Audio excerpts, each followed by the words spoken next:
From land to the seas, a beat comes to rise. Where people are united by one sky.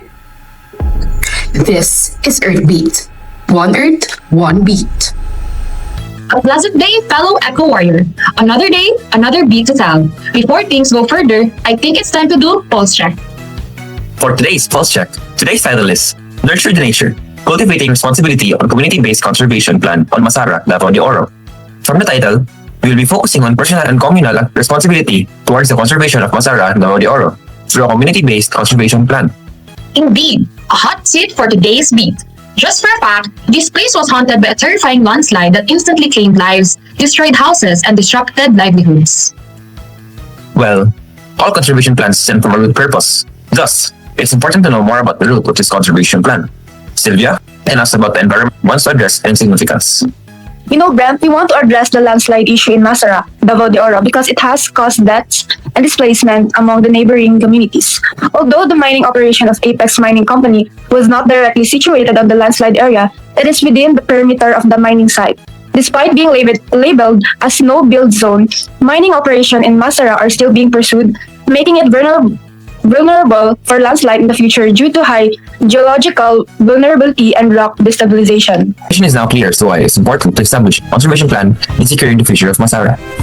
Now that we have identified the root of our conservation plan, it's time to look ahead and set our conservation goals for our actions to be properly aligned and guided. Shane, can you share the specific conservation goals of your plan, highlighting the things you need to achieve to address the problem? Sure, Jasmine. Our plan focuses on the main goals known as the triple M. First is mine rehabilitation to restore damaged areas and prevent soil erosion.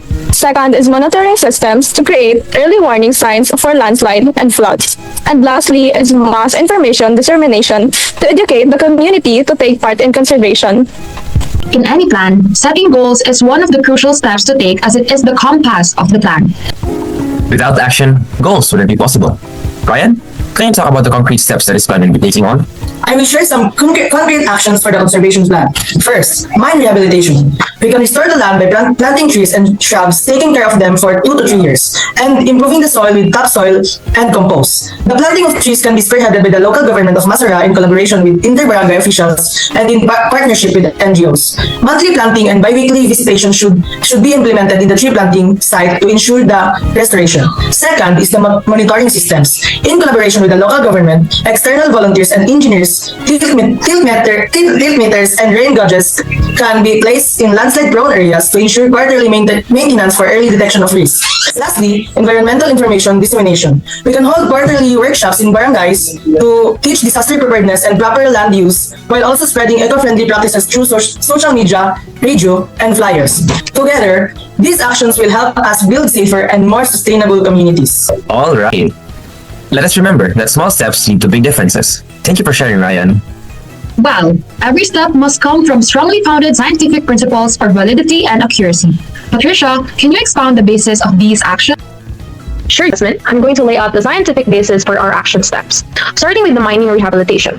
Planting more trees and shrubs will promote root stabilization and erosion control, where planting vegetation will bind the root systems and the soil particles, which will increase soil cohesion and reduce erosion by water wind, according to a study by Soil and Water Conservation by Davao. As these plants grow and drop litter, organic matter will then gather and cultivate microbial and fungal lives. These microbes help with nutrient cycling and improve soil fertility over time.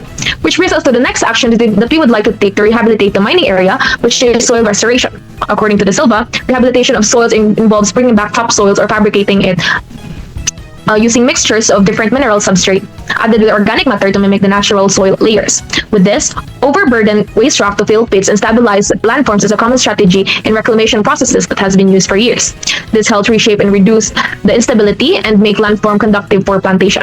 Additionally, adding organic matter helps increase soil carbon, improve structure and water retention, which increase the nutrient availability and supports microbial life. These adaptations can help rehabilitate the soil as well as the soil ecosystem. For the second action, which is the installation of monitoring systems such as tilt meters and rain gauges. According to Hidayah, these help demonstrate rainfall threshold monitoring where excessive rainfall is a well-documented trigger of landslides, mainly in steep and unstable areas like those surrounding mining sites. With these action steps, we can provide real-time monitoring system that allows immediate warning before disaster happens, as well as increase the time for evacuation and improve community safety. For the last action step that we would like to take is the mass environmental information dissemination. According to Bonfanti, in disaster risk reduction, effective communication is an essential for community responsiveness and trust. With this, they can easily communicate their concerns, queries, and lower the risk for emergency regarding the mining conflict. And lastly, to disseminate information, utilizing multiple media ensures redundancy and broader reach because regular repeated messages helps reinforce the information. And that is it for the scientific rationale for the action steps to be taken. To wrap up everything, the conservation plan is proposed to manage landslide risks from mining, it sets goals, timelines, and duties for residents, local government, and the mining firm. Supported by soil tests, rainfall logs, and vegetation counts, actions include replanting native trees, installing silt traps, cleaning drains, and running drills and tax alerts to protect lives and restore the land for future generations.